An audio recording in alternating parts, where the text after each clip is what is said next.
Hello friends, तो viral media में आप सबका स्वागत है। दोस्तों, आज की वीडियो में बहुत ही इंपॉर्टेंट टॉपिक के ऊपर डिस्कस करने वाले हैं। जी हाँ, आपका जो सिबिल स्कोर है उसको कैसे इंप्रूव करें। सिबिल स्कोर एक बहुत ही इंपॉर्टेंट है जो आपको बहुत ही ज़्यादा फायदेमंद हो सकता है। अगर आप लोन लेना चाहते हो तो यहाँ पे उसका ज़्यादा फायदा होता है। लेकिन जो सिबिल स्कोर है वो कौन सी चीज़ों पे डिपेंड होता है और सिबिल स्कोर होता क्या है। तो सिबिल स्कोर दोस्तों एक 3 डिजिट आपका नंबर होता है और 3 डिजिट नंबर जो है वो आपका मिनिमम 300 रह सकता है और मैक्सिमम 900 रह सकता है। और जो सिबिल स्कोर है उसको जो पैरामीटर्स है वो भी हम यहाँ पे वीडियो में डिस्कस करने वाले हैं और उसके डूज और डोंट्स भी देखने वाले। तो लेकिन एक बात मान के चलेगा, आपका पिछले कुछ सालों से जो क्रेडिट कार्ड का हो या बैंक का लोन का हो, जो भी लेन देन है कि वो कितने अच्छे से कर रहे हो उसके ऊपर आपका सिबिल स्कोर डिपेंड होता है। तो उसमें आपके क्रेडिट कार्ड होते हैं, आपका कितने साल से हिस्ट्री अच्छी है वो भी देखे जाते हैं, आप रेगुलरली पे करते हो या नहीं ये देखा जा सकता है, आपका यूटिलाइजेशन कितना ये देखा जा सकता है, और आप कितने कार्ड्स यूज़ करते हो, आपने कितने कार्ड्स के लिए अप्लाई किया है। वो बहुत सारी चीज़ें हैं जो यहाँ पे क्रेडिट स्कोर के लिए आपको इम्पोर्टेंट है। और इसके चलते आपको क्या क्या करना होगा ताकि आपका जो सिबिल स्कोर है वो मिनिमम 750 के ऊपर रहे, क्योंकि 750 से ऊपर का जो स्कोर है वो अच्छा माना जाता है। जो अगर 750 के ऊपर का स्कोर है तो आपको सबसे बड़ा बेनिफिट ये मिलता है कि जो लोन है वो आपको कम इंटरेस्ट रेट पे मिलता है। तो आपको अगर कम इंटरेस्ट रेट पे होम लोन, कार लोन लेना है तो आपको आपका सिबिल स्कोर जो है वो अच्छा रखना बहुत ही ज़रूरी है। लेकिन अगर आपका सिबिल स्कोर जो है कम है और आप उसको बढ़ाना चाहते हो तो उसके लिए आपको क्या क्या करना होगा ताकि आगे आने वाले 3-4 महीने में आप उसको बढ़ा सकते हो। क्योंकि सिबिल स्कोर जो है आपका मिनिमम 60 डेज के बाद रिफ्लेक्ट होता है। जो भी आपका आज का ट्रांजैक्शन है वो आपके 60 डेज के बाद वहाँ पे। तो सबसे पहले आपको यहाँ पे डूज और डोंट्स यानी कि क्या क्या चीज़ें करनी है और क्या क्या चीज़ें नहीं करनी है ये हम देखने वाले। तो सबसे पहली चीज़ है कि क्रेडिट कार्ड के ड्यूज। क्रेडिट कार्ड का ड्यूज यानी कि आपका जो भी क्रेडिट कार्ड के पेमेंट के टाइमलाइन है उस पेमेंट के टाइमलाइन में आप उसको पेमेंट कर रहे हो या नहीं कर रहे हो। अगर आप रेगुलरली पेमेंट कर रहे हो तो आपका क्रेडिट कार्ड की वजह से जो भी सिबिल्स को जनरेट होने वाला है वो बहुत ही अच्छे से यहाँ पे आपको इम्प्रूव होता हुआ दिखाई देगा। लेकिन अगर आप रेगुलरली पेमेंट नहीं करते, क्रेडिट कार्ड का मिनिमम अमाउंट ड्यू पे करते हो या फिर कभी आप उसको मिस कर देते हो तो 60 डेज के बाद वो रिफ्लेक्ट होके आपका सिबिल स्कोर कम होने के चांसेस यहाँ पे बढ़ते हैं। इसीलिए सबसे पहली इंपॉर्टेंट चीज़ है, कभी भी सिबिल स्कोर अच्छा रखना है तो क्रेडिट कार्ड का जो बिल है या फिर जो पेमेंट है वो आपको टाइम पे करना है। दूसरी चीज़ यहाँ पे क्रेडिट कार्ड का जो यूटिलाइजेशन। क्रेडिट कार्ड का यूटिलाइजेशन क्या रहता है दोस्तों, अगर मान के चलते आपके क्रेडिट कार्ड का जो लिमिट है वो 50,000 रुपीज़ है और आप उसमें से 30,000 रुपीज़ या 40,000 रुपीज़ यहाँ पे जो है यूज़ हर महीना कर रहे हो। यानी कि 50,000 का अगर आपका लिमिट है तो आप उसमें से 40,000 अगर यूज़ कर रहे हो तो 80% आप उसको यूटिलाइज कर रहे हो।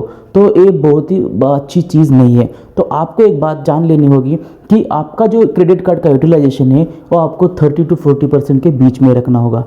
क्योंकि वो अगर आप 30-40% के बीच में रखते हो तभी आपका सिबिल स्कोर यहाँ पे ज़्यादा बेहतर रह सकता है। अगर 80-90% आप हर महीने में उसको यूज़ कर रहे हो तो आपका सिबिल स्कोर कम हो सकता है। इसी वजह से क्रेडिट कार्ड का यूटिलाइजेशन आपको मिनिमम 30 to 40% रखना है। लेकिन अगर किसी कारणवश आपको ऐसा लगता है कि आपका जो 30-40 हज़ार रुपीज़ आपके यहाँ पे आपको लगते हैं लेकिन आपका जो लिमिट है वो ज़्यादा नहीं है, तो आप एक चीज़ कर सकते हो, जो क्रेडिट कार्ड का लिमिट है उसको बढ़ा सकते हो। यानी कि आपका अगर लिमिट 50,000 का था तो आप उसको 80,000 या 1 लाख रुपीज़ जो रिक्वेस्ट है बैंक को करके बढ़ा सकते हो। जिसके चलते क्या होगा, आप जो परचेस है उतनी ही करोगे 30 to 40,000 रुपीज़ का पर मंथ। लेकिन अगर आपका 1 लाख रुपीज़ का लिमिट है तो यहाँ पे देख सकते हो कि आपका जो यूटिलाइजेशन परसेंटेज है वो 30 से 40% के बीच में हो जाता है और जो बहुत ही बेहतरीन है। तो एक चीज़ है, आप अगर यहाँ पे पेमेंट आपका जितना ही यूटिलाइजेशन करना चाहते हो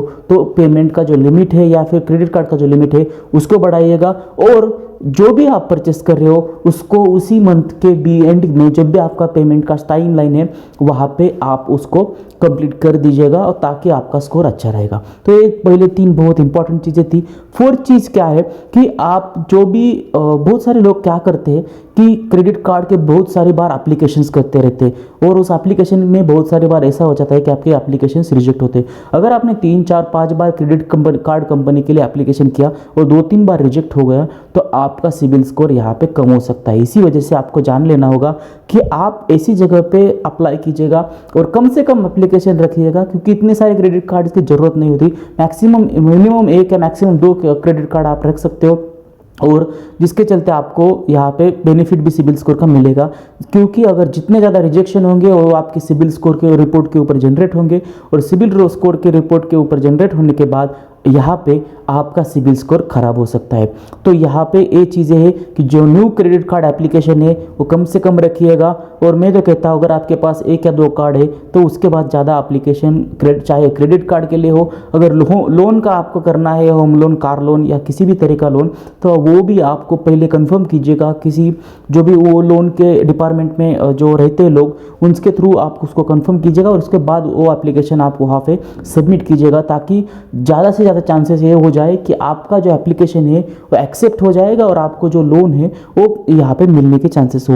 एक चीज़ है कि जो हम एक गलती यहाँ पे बहुत सी बार करते हैं और जिसके चलते हमारा सिबिल स्कोर खराब होता है, जो रहता है क्रेडिट कार्ड हिस्ट्री का लेंथ भी बहुत ज़्यादा इंपॉर्टेंट होता है।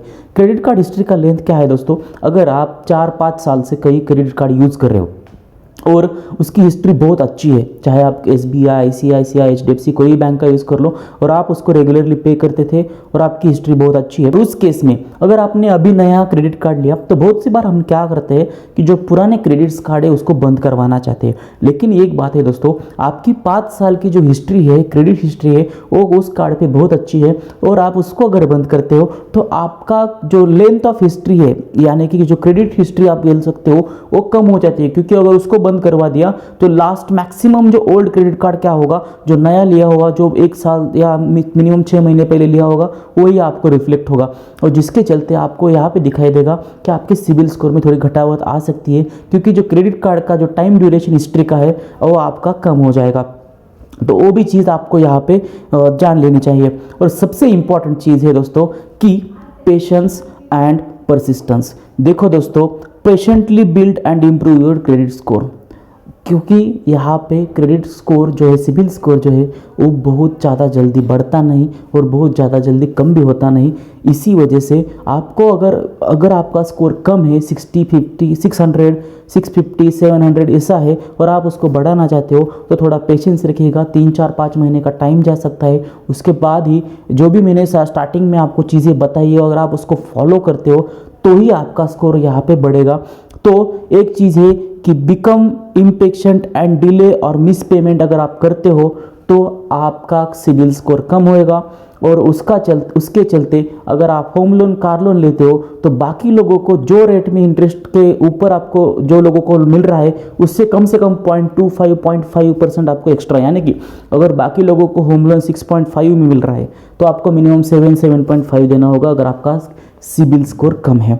तो जी हाँ दोस्तों, इसी वजह से ये अगर आपको लगता है कि 0.25 या 0.5 कम है, तो आप पूरा अगर 50 लाख रुपीज़ का कोई भी लोन का एक चार्ट देख लीजिएगा, और उस चार्ट में देख लीजिएगा अगर आपका 50 लाख रुपीज़ का लोन 6.5% के हिसाब से मिलता है तो कितना आपको एक्स्ट्रा यहाँ पे 7% के मुकाबले में कितना आपको कम यहाँ पे चार्जेस देने होंगे या फिर इंटरेस्ट देना होगा, क्योंकि ये बहुत बड़ी अमाउंट होती है। जो इंटरेस्ट रहता है वो 0.5 का भी अगर रहेगा तो भी आपका मंथली 1 से 1.5 हज़ार रुपीज़ का यहाँ पे सेविंग हो जाता है। तो अगर आप सिबिल स्कोर अच्छा रखते हैं तो आपको मंथली भी सेविंग हो सकती है जो EMI के चलते, और आपका आगे चल के आपको अच्छे से जल्दी लोन मिल सकते हैं। तो उम्मीद करता हूँ दोस्तों इसके थ्रू आपको आइडिया होगी। अगर वीडियो अच्छा लगता है इसको लाइक कीजिएगा और अपने दोस्तों के साथ शेयर कीजिएगा। Thank you.